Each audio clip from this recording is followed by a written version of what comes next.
bote balandi ya chaîne abiso ya YouTube CRZSS TV tikite kombo ya Yesu Masia oya Melchisedek ezoloku boboto bisika bizwa mibino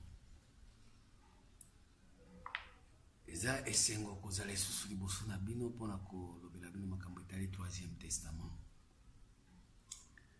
na yebike bato ebele batangaka mokanda ya Nzambe Biblia okosimba yango mpe totanga totambola elongo na mokanda ya Jean 3 verset 15 te 18 elobi boye afin que quiconque croit à lui ait la vie éternelle. Afin que quiconque croit à lui ait la vie éternelle. Poete mutu nyonso akondimela ye azala na bomoi. Mais bomoi wana ezala vie passagère te. Ezala vie temporaire te. Ezala vie éternelle. Oya akondimela ye. Nani? Car Dieu a tant aimé le monde qu'il a donné son Fils unique afin que quiconque croit à lui ne périsse pas, mais qu'il ait la vie éternelle. Mission ya Nzambe ezali ke a pesi, akabi, il a donné. Akabi mwana na ya, pesi mwana na ya. A pesi ke o nyonso akondimela ye azala na bomo ya seko. Susi ya Nzambe soki atindi mwana na ye ezali po ete mutu nyonso akondimela ye azala na bomo ya seko. Soko ondimeli mwana na ye po toyebake yo ondimelaki mwana na ye ifu tomona yo oza na bomo me ezala bomo ya seko. Me soko ondimeli mwana ya oyo bapesi te okozala na bomo me oza na bomo ya mokuse. Oza bomo oyo ezali vie passagère. Mais soki Nzambe akabi mwana na ye apesi mwana na ye ezali po mutu nyonso akondimela aza na bomo ya seko. Mais na miniti oyo ndenge tooloba boye bomo ya seko eza te puisque basimetiere etondi. Basimetiere etondi. Bato bakufa na bebe azokufa, mutu ya 15 azokufa, 20 ans azokufa, 30 ans, 50 ans, 80, 100. Mamsu bokuta bakufa kufuna ba 15, 115 ans. Mais bomo ya seko ezate. Bande kubalinga. C'est-à-dire mwana ya Nzambe aina nte. Po soki ayaka esengeli ba Nzambe sani ekokisama. Bomo ya seko. Dieu en effet n'a pas envoyé son Fils dans le monde pour qu'il juge le monde, mais pour que le monde soit sauvé par lui. Celui qui croit à lui n'est pas jugé, mais celui qui ne croit pas est déjà jugé parce qu'il n'a pas cru au nom du Fils unique de Dieu. Celui qui croit en lui n'est pas jugé. Oya kondimela ye bako jugé sous-te. Ce cas yo ndimeli jugement ezate. Mais oya boy kondimela ye asa déjà jugé.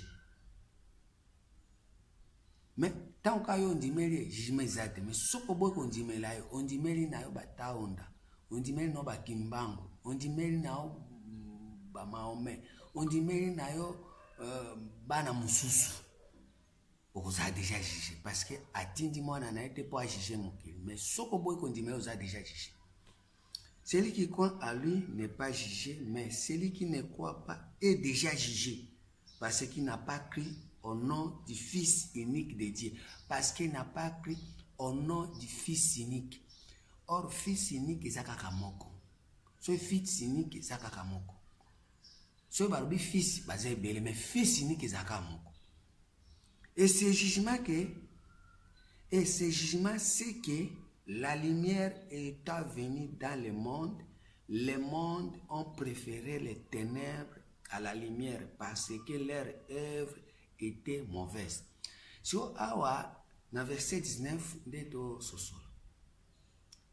Nzambe atindaki mwana na ye. Atindaki mwana na ye apesaki kombo te. Potango azoba makambo ya mwana na ye apesi kombo te. Mais tellement bato baza pressé na makambo ya Nzambe.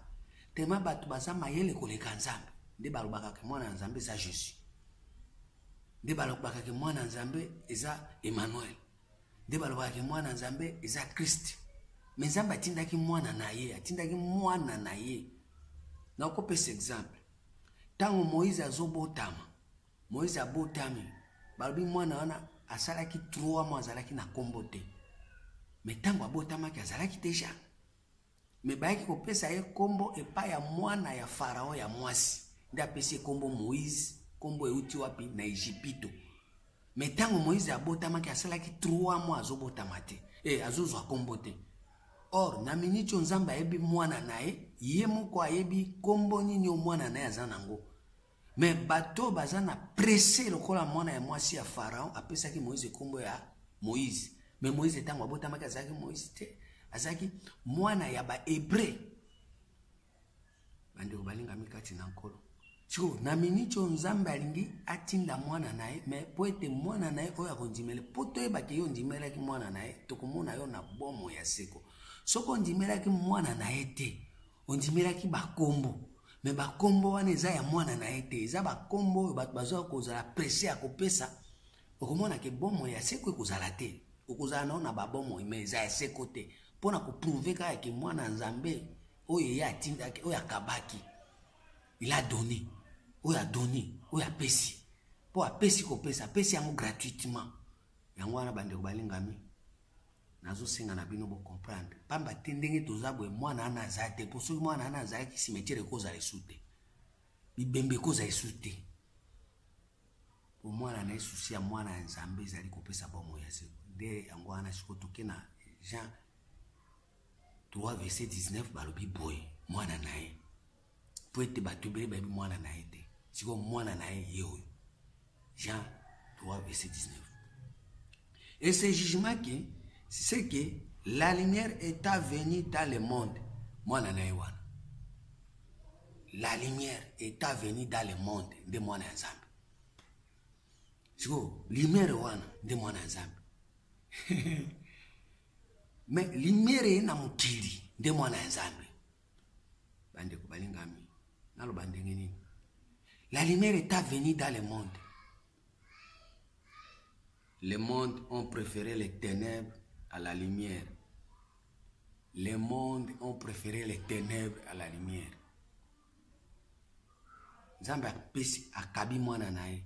Il a donné son fils. Son fils c'est la lumière. Mais bato baboy lumière. Babito zo lumière te.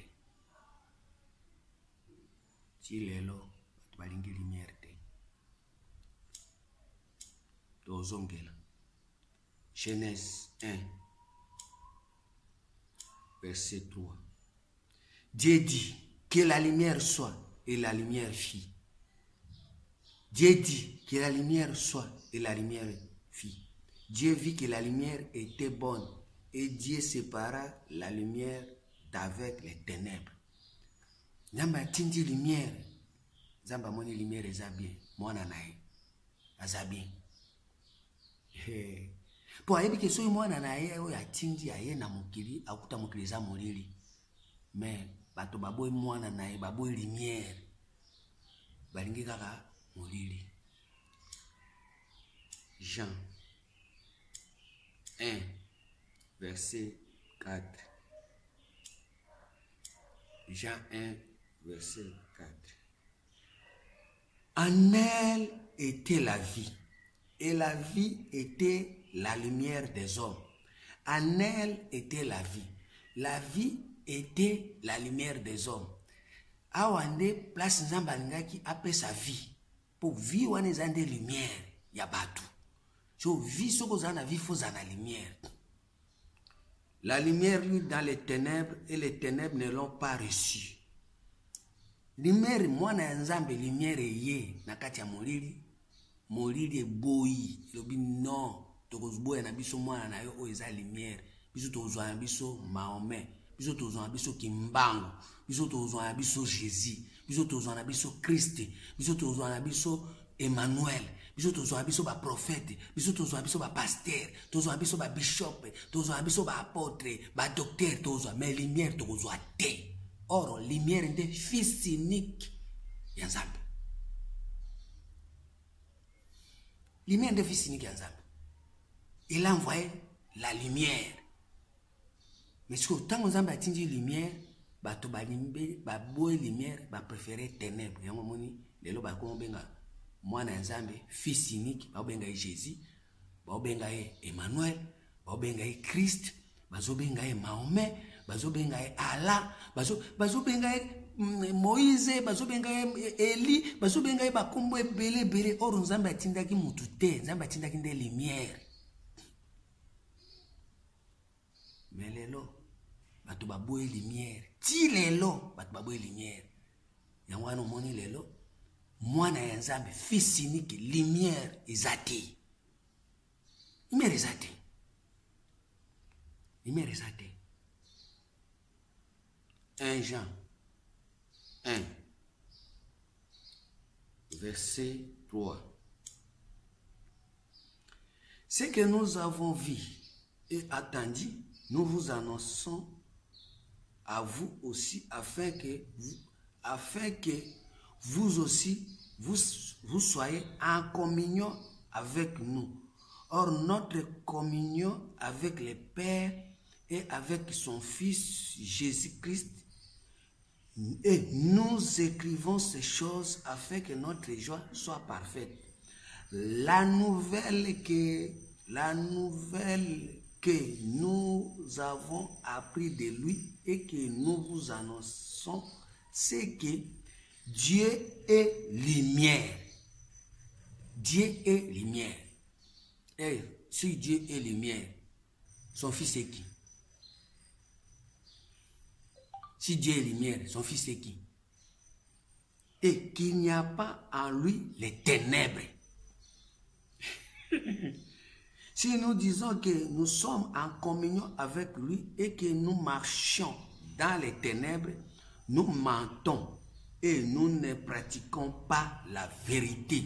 Or, la vérité, ce n'est que son Fils qui est lumière.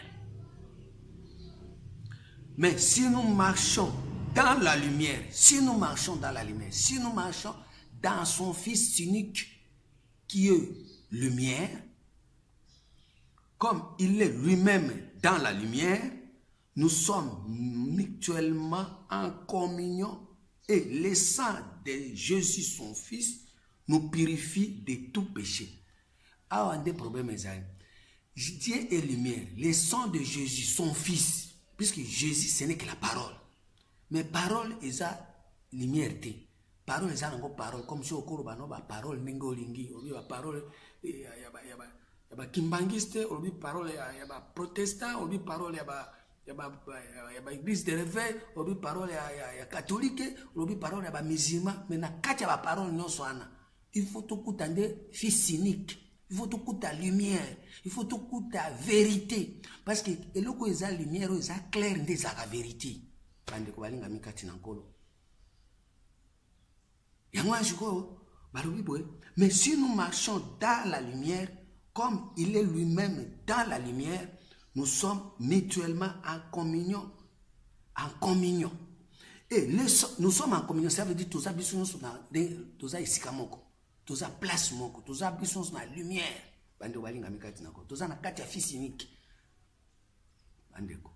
Jo, na minute yo fils unique, oyo babengi lumière, soki aye na ténèbres, ténèbres boya kaye.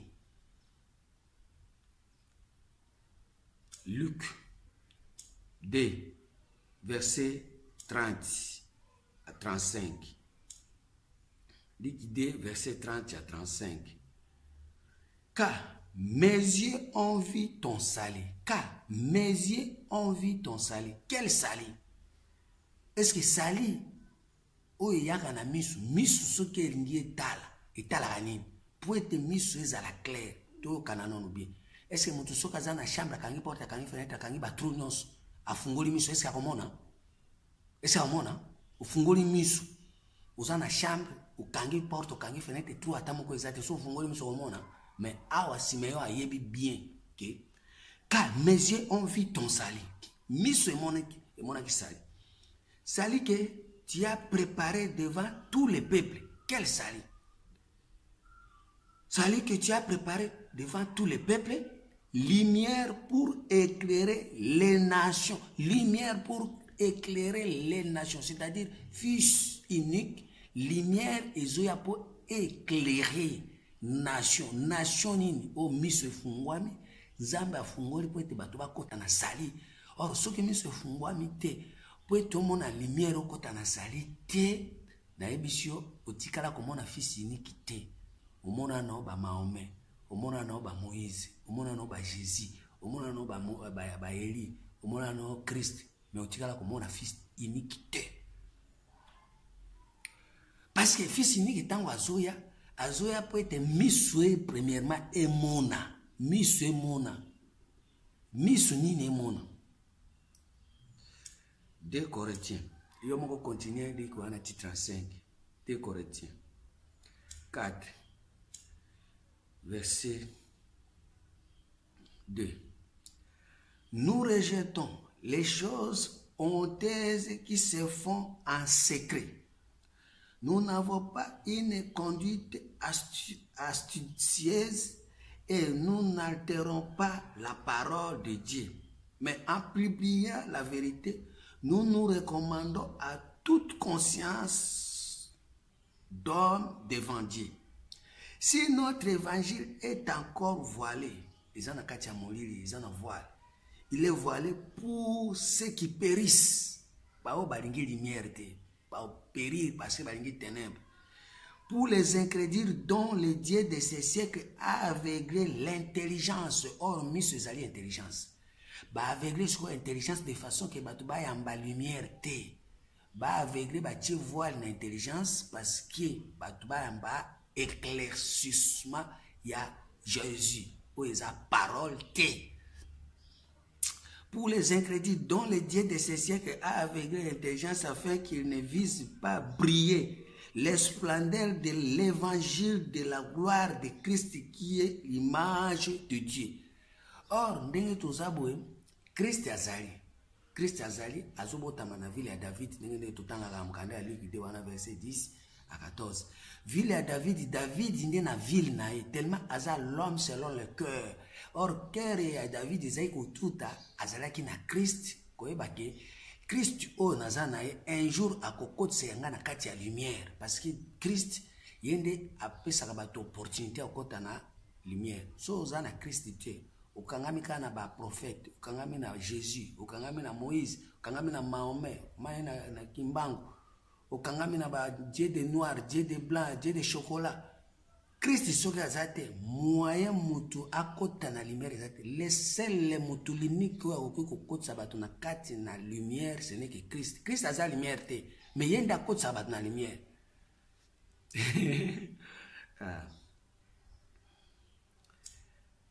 Christ akotisa bato na lumière, akotisa bato ndeni. Hébreu 10:5. C'est pourquoi Christ entrant dans le monde dit, tu n'as voulu ni sacrifice ni offrande, mais tu m'as formé un corps. Christ, c'est un corps. Tu m'as formé un corps. Corps wana il faut ezalana. Ce qui nous a formé corps wana a formé Christ. Tu n'as agréé ni holocauste ni sacrifice pour les péchés. Alors j'ai dit, voici, je viens dans les rouleaux du livre. Il est question de moi pour faire, ô Dieu, ta volonté. Après avoir dit, d'abord, tu n'as voulu ni et tu n'as agréé ni sacrifice, ni offrande, ni holocauste, ni sacrifice pour les péchés, ce qu'on offre selon la loi. Il dit ensuite, voici, je viens pour faire ta volonté. Il a aboli ainsi les premières choses pour établir la seconde. C'est à vertu de cette volonté que nous sommes sanctifiés par l'offrande du corps de Jésus-Christ une fois pour toutes. Du corps de Jésus-Christ. Ah, toujours un problème un corps. Tu n'as voulu ni sacrifice ni holocauste, mais tu m'as formé un corps. Corps wana de Christ. Tiko corps wana de nini? Mukanda ya Psaume 40 verset 7. On a quoi Christ. Et le Bible. Tu ne désires ni sacrifice ni offrande, tu m'as ouvert l'oreille. Tu m'as ouvert l'oreille. Christ, c'est-à-dire corps. Corps, c'est-à-dire oreille. Et yokeli, litoi. Tu m'as ouvert l'oreille. esengeli premièrement Christ aza esengeli premièrement litoyi ezala po soki litoyi ezali nde nzambe akotinda siko mwana na ye oyo ezali lumière mpona koéclaire litoyi mpona koloba vérité na litoyi mpona kopesa lumière na litoyi puisque lumière oyo ezalaka ekotaka na litoyi wana il faut euta ezala fils unique. Ça veut dire oyoka uniquement lumière, oyoka clair makambo ya oyo etali vie éternelle, koyoka makambo ya vie passagère. Temelelo bato baza na Christ, mais matoi na bango yoka makambo ya vie passagère, vie diabolique, vie mondaine. Yango moni bazo pesa sikoyo mwana nzambe kombo epele. Or mwana nzambe c'est un corps oyo ezali Christ oyo esengeli ezala éclairé na fils unique oyo ezali lumière, parce que lumière ce n'est que le fils unique du Père. Soki nzambe Père azoloba alobaka makambo na ye clair, mais ténèbres inga lumière te, puisque fils unique wana ce n'est que lumière. Mais lelo balingi lumière te, balingi makambo nzambe ya clair te, balingi makambo nzambe ya flou, makambo nzambe ya mayoto, makambo nzambe ya biso, makambo na biso toyebi. Mais o makambo nzambe eza clair bato balinga yango te. Or nzambe atindaka nde lumière po amoni ke lumière eza malamu. Toti otanga yango na mokanda ya Genèse 1 verset 3. Mais siko lumière wana eyaka ko éclairer Christ. Ephésiens 5 verset 14. Ephésiens 5 14. Et le Bible. C'est pour cela qu'il est dit, réveille-toi, toi qui dors, réveille-toi d'entre les morts, et Christ t'éclairera. Christ t'éclairera. Ça veut dire Christ a ébi lumière. Ça veut dire eyo keri akoro ana ebi nini eza lumière. Ebi nini eza fils unique. Si Christ a éclairé parce que corps ana il faut ezala bien éclairé. Or Christ soki a éclairé, ye azande litoyi. Yango moni Bible lo Bible. Na mukanda ya Colossiens 3 premier verset et le Bible. Si donc vous êtes ressuscité avec Christ, si vous êtes ressuscité avec Christ, ça veut dire ce qui vous séquissi et yokeli. Christ et yokeli, litoy, entendement. Si vous êtes ressuscité avec Christ, si vous séquissi et yokeli na bino ekufa. Entendement na bino ekufa. Il faut que séquisse entendement. Si vous êtes ressuscité avec Christ, cherchez les choses d'en haut où Christ est assis à la droite de Dieu. Babé, cherchez les choses d'en haut où Christ est assis. Christ n'est pas debout. Christ ne marche pas. Christ a fandi. Ça veut dire quoi? Litoyi fanda. Ofandi sa litoyi pona koyoka makambo a likolo. Siko litoyi oyo efandi pona koyoka makambo a likolo. Litoyi wana efanda nde Christ afandi. Christ est assis. So Christ oyo afandi azoka makambo sikoyo ya fils, ye Christ azoka makambo ya fils unique. Zabe. Jacques 1 verset 17. Toute grâce excellente, toute don parfaite descend d'en haut du Père de lumière, du Père de lumière. Toute grâce excellente, tout don parfaite descend d'en haut du Père de lumière. Père de lumière, fils unique, Père naïe, fils unique, lumière, Père naïe. Akitisaka.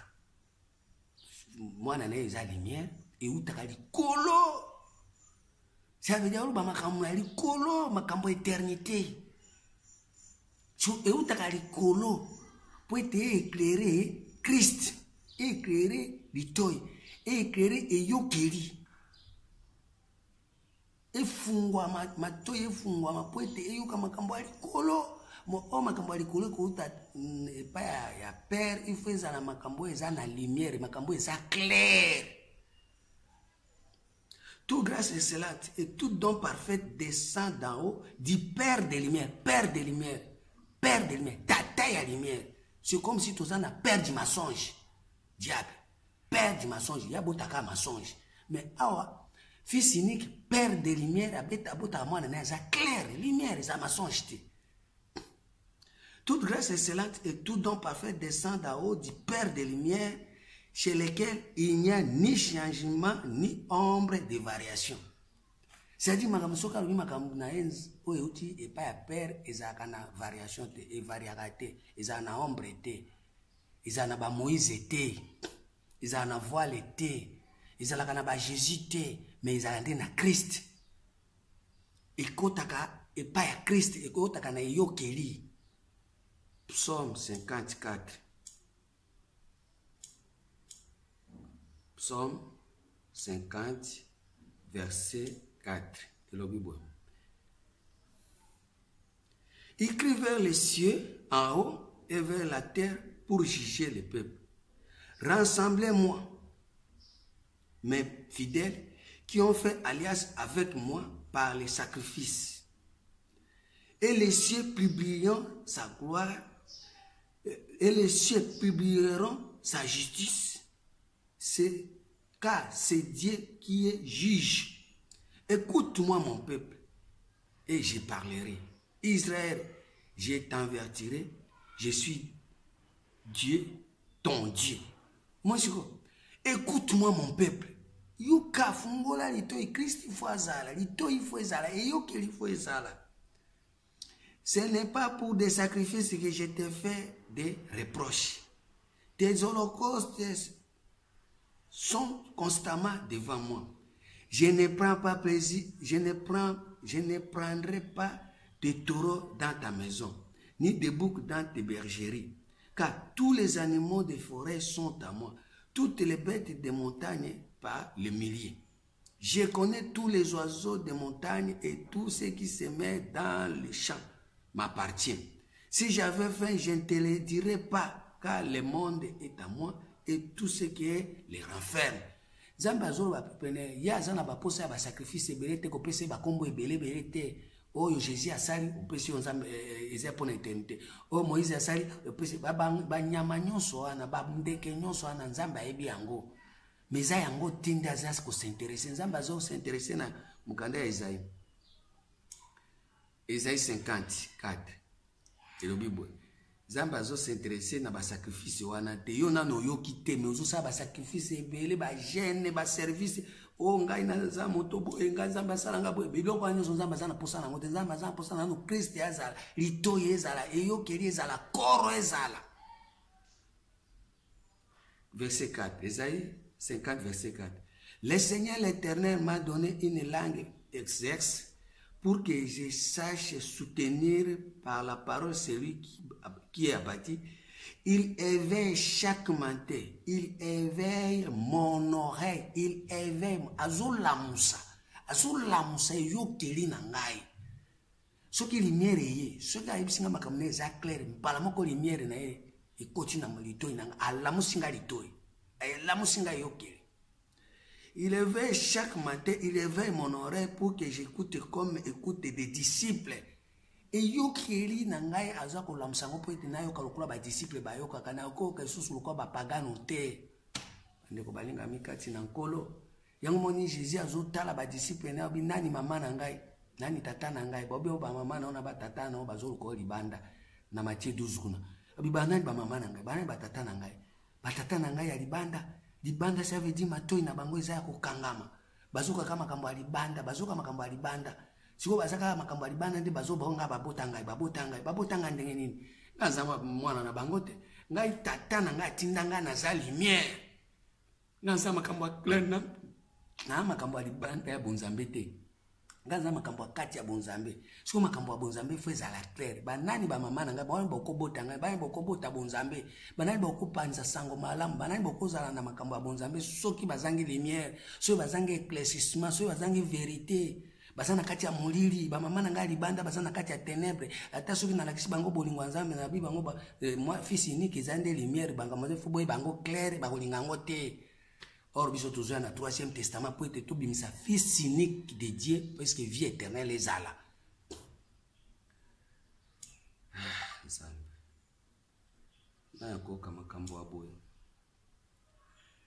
Le Seigneur a éternellement ouvert l'oreille et je n'ai pas résisté. Je ne me suis pas retiré en arrière. Au moins, si les gens fungoli matoi, kozonge sous simate ko kangali sous itoi. Bande ko balinga mikati na nkolo. Tango zo kangali toi wana Hébreux 3 verset 7. Uso kangali toi ni nyango ko komela Hébreux 7. Hébreux 3 7. C'est pourquoi selon ce que dit le Saint-Esprit, aujourd'hui si vous attendez sa voix, n'endurcissez pas vos cœurs. N'endurcissez pas vos cœurs. Si vous attendez sa voix, soko fungoli rito yoyoki, kwandiksi tu mitema te. Po, soko mutazana attendima malao, ayoki mongongo ya fils unique, ayoki lubanzambe clair. Kwandiksi susu mutema te, parce que ozo yamba fils unique, ozo azoya kojije yote. Azoya kopesa yo vie éternelle. Or, vie éternelle, ce n'est que Jean 17, verset 2 à 3. Jean 17, verset 2 à 3. C'est lorsque que tu lui as donné pouvoir sur toute chair afin qu'il accorde la vie éternelle à tout ce que tu lui as donné. Or, la vie éternelle, c'est qu'il te connaît, c'est toi le seul vrai Dieu et c'est que Jésus, et c'est lui que tu l'as envoyé, Jésus-Christ. Or, vie éternelle, ils ont dit, Nzambe tata, pe koyeba Jésus-Christ, oyo, Nzambe atindaki mwana naye. Nzambe apesaki mwana naye, mais atindaki Jésus-Christ. Il a donné son fils, mais il a envoyé Jésus-Christ. Qu'on donne, n'a qu'à envoyer, ils ont des choses différentes. Il a donné la lumière, fils unique. Il a envoyé Jésus.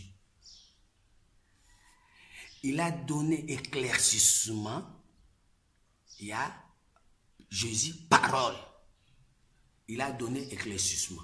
Et puis, na éclaircissement d'après ce qu'on dit là. Puisque le Libanais a éclairé na moi na ou la lumière. On tourne dans Jean. Jean 1. On tourne bien. Au commencement était la parole. La parole, au commencement était la parole. Et la parole était avec Dieu. Et la parole était Dieu. Elle était au commencement avec Dieu. Toutes choses ont été faites par elle. Et rien de ce qui a été fait n'a été fait sans elle. Elle était la vie. Et la vie était la lumière des hommes. Alors, un des problèmes, c'est que comprendre. Au commencement était la parole non, c'est ça qu'on s'ambe. Ata ofingi, ata olobi lokuta, ata olobi makambo ya mboka, ata olobi ezaka parole, ezaka nzambe. Non.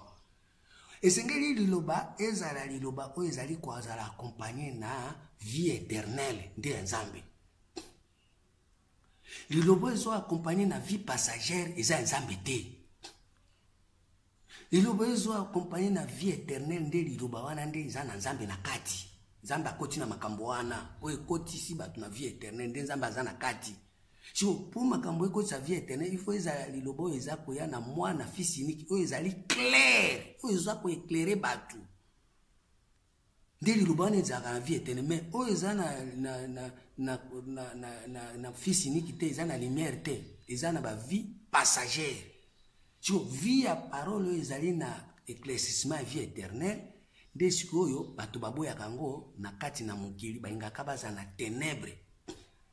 Or, Bible Bible, dans mon candidat, Jean 1, kakawana, verset 9, le Bible. Et cette lumière était la véritable lumière qui, en venant dans le monde, éclaire tout homme. En venant dans le monde, éclaire tout homme. Cette lumière, est la véritable lumière parce qu'elle est fils unique. Ça veut dire qu'elle est donné, pesa. Dieu peut envoyer la parole, mais cette parole est lumière.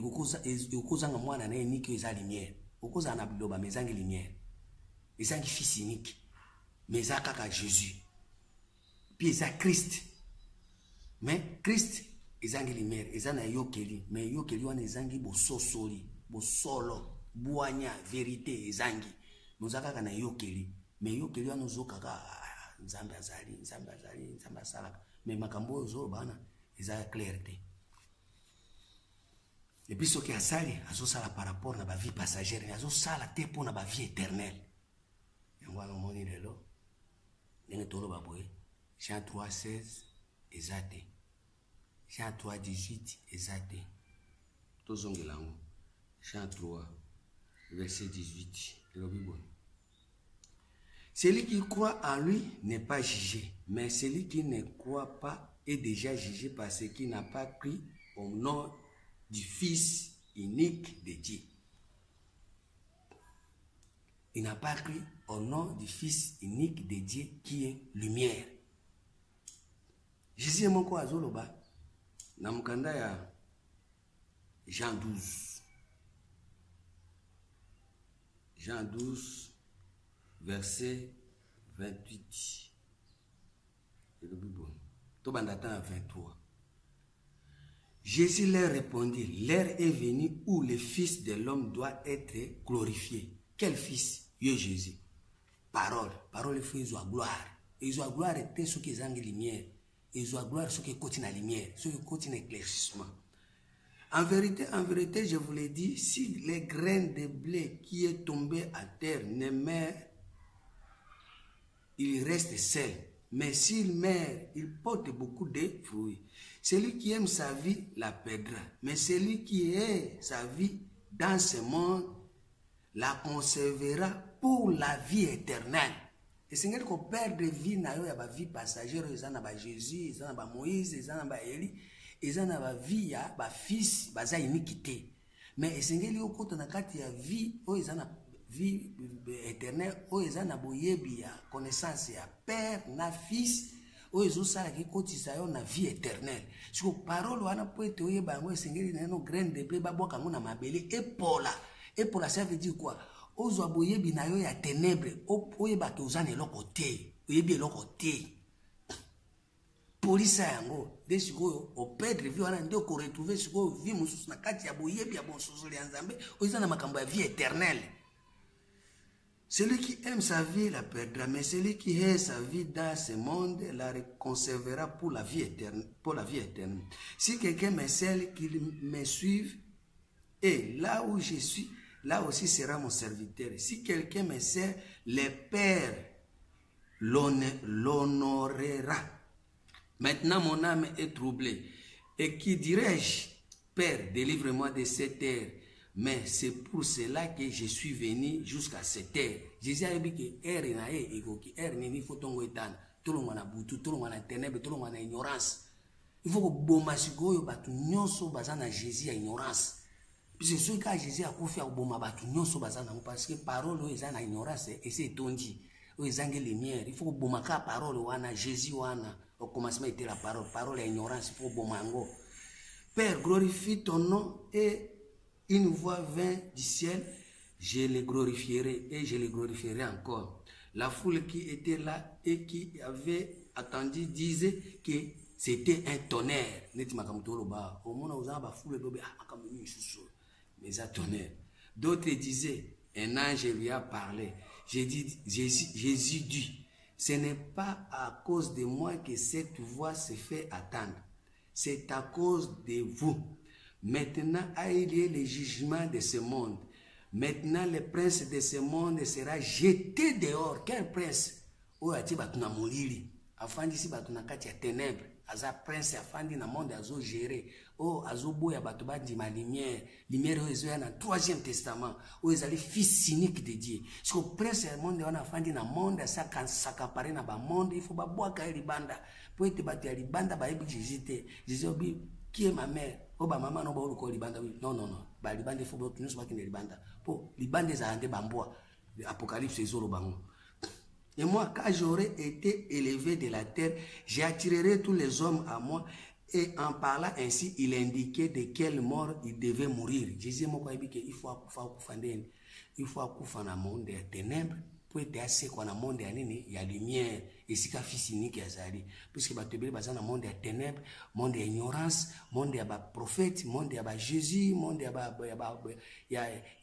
miracle, ya Élie, ya Abraham, monde wana nyonso Jésus azoba tous ceux qui sont venus avant moi ce sont des voleurs et des brigands. Parmi voleurs wana na Jésus aza na kati na Jean aza na kati puisque Jésus après avoir koya yemaka lobi mitema na bino mai matin na otindela bino mususu les consolateurs. Or, tant que le consolateur aye, aïzouya nasima, Jésus aye liboso. Si tant que Jésus aye liboso, les consolateurs, Jésus azobi manani. Pour moi, quand on dit que tous ceux qui sont venus avant moi, ce sont des voleurs et des brigands. Or, les consolateurs, ceux qui aient une agence, c'est qu'on a bien d'accord convaincre que nous avons commis péché. Mais Jésus a tiré le convaincre que nous avons péché, t'es bandé walinga mikatina encore. Jésus a tiré le convaincre que nous avons péché, mais il y a le consolateur. Ça veut dire que nous avons des consolateurs. Or, le consolateur, c'est la lumière. Ce que tu as dit que lumière, tu as lumière, tu donner lumière, des lumières, c'est pour ça que bato bakota na vie éternelle, bazala convaincu que makambo nyonso bazosala na kati na ténèbres, eza na vie éternelle, eza na vie passagère, mais eza na ténèbres na kati. Molili. Or, les princes des ténèbres azali, les enfants des ténèbres sont là. L'église union c'est comme un souci des siècles, souci des siècles, souci des siècles, souci du siècle, souci du siècle. Inquiétude. Appelant ainsi l'indiqué de quelle mort il devait mourir. La foule lui répondit, nous avons appris par la foi que le Christ demeure éternellement. Comment donc dit-il, il faut que le Fils de l'homme soit élevé et qui est ce Fils de l'homme? Et qui est ce Fils de l'homme? Tu as dit que Christ est à demeurer libéré. Et c'est que Christ est si vous n'avez pas vous allez élever, nani wana fils de où vous allez élever. Dia wasiko ba tozo ba ke tu es dans le 3e testament parce que tous wasiko Christ est élevé. Si vous êtes mort avec Christ, cherchez les choses d'en haut où Christ est assis. Christ ne marche pas, Christ n'est pas debout, Christ ne bouge pas, il est assis. Ça veut dire corps, il y a des toits, il fanda oyoka, fanda oyoka. Fandi sa lito inaibanda kuyoka siko makambo ya lumière pour Christ soki azui esika yoko zwande litoi. Ogoze yokili. Jésus leur dit, la lumière est encore pour un peu de temps. Ça veut dire Jésus a monaki, lumière ezaki koyana ngome ezaki kana tamuke, mais ténèbres ndezaki na temps ebele. Jésus leur dit, la lumière est encore pour un peu de temps au milieu de vous. Marchez pendant que vous avez la lumière, afin que les ténèbres ne vous surprennent pas. Celui qui marche dans les ténèbres ne sait où il va. Oh Jésus, pendant que vous avez la lumière, croyez à la lumière. Croyez à la lumière. Jésus a dit, si vous avez la lumière, vous avez la lumière. Ndimela liloba o ezo na 3e testament yango déjà clair. Ndimela lumière. Pendant que vous avez la lumière, croyez à la lumière, afin que vous soyez des enfants de lumière. Jésus dit ces choses, puis il s'en alla et se cacha loin d'eux. Dieu moni lelo tirelo, batwaza Jésus te ba pe na lumière te po abombani. Etika la boye na kombo na Jésus Christ. Amen.